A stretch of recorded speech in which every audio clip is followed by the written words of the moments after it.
Well, hi everybody, it's Doug. So just a quick one today. First of all, for those of you waiting for my follow-up video where I'm going to show you about shopping for padlocks, I have that all outlined. I'm just sort of letting it percolate in case I think of something more that I want to add and add it now instead of after the video's made. So just a real quick one. This lock came across in Facebook Marketplace, and it looked about like this when I got it. I paid 35 bucks for it. I think that was with shipping, so 30 bucks plus 5 shipping. And first of all, I will tell you, it is sort of, I really like this design because there are others. I'll see if I can maybe throw one up there to show you what the other design is. This was my favorite though. This one has more almost a sergeant style look to it, but basically much better artwork on it. It says Belknap on the back, Louisville on the front, and or the other way around. And it is a Bluegrass 44.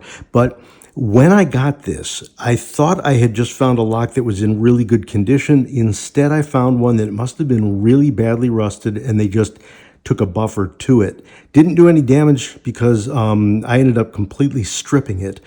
But the buffing didn't do any damage. It just hid the fact that the entire lock was seized up.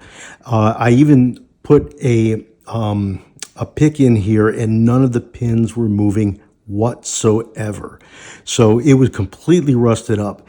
I did a total of about 36-hour soak in vinegar, and that's because I did a little at first, nothing happened, kept going, the pins loosened up, but I still couldn't move this. And normally when you're supposed to be able to see this shackle move just a little bit, nothing, wouldn't move.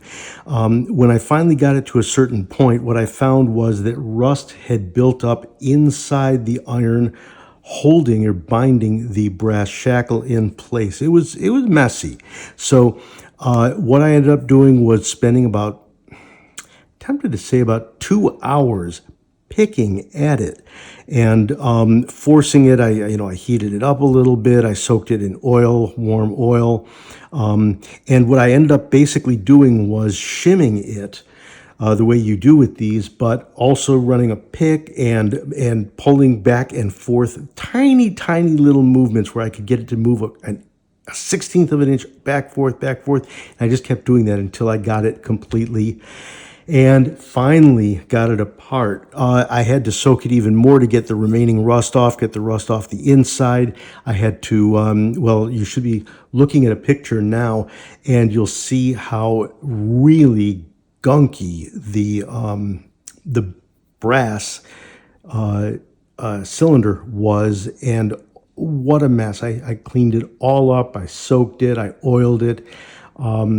Those of you that have ever taken one of these things apart have probably noticed that the cap is still on the one side, and you shouldn't be able to take the shackle out when that cap is on.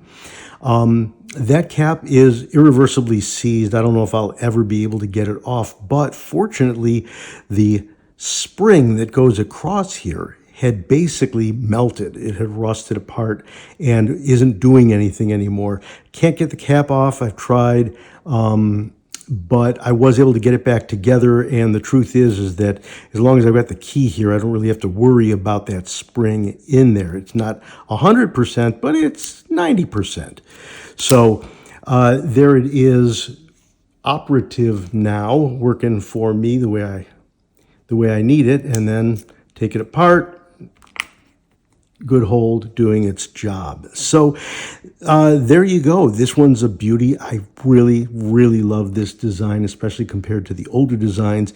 You can see how gunky it was at first if you go back to the photos that I've been putting up here.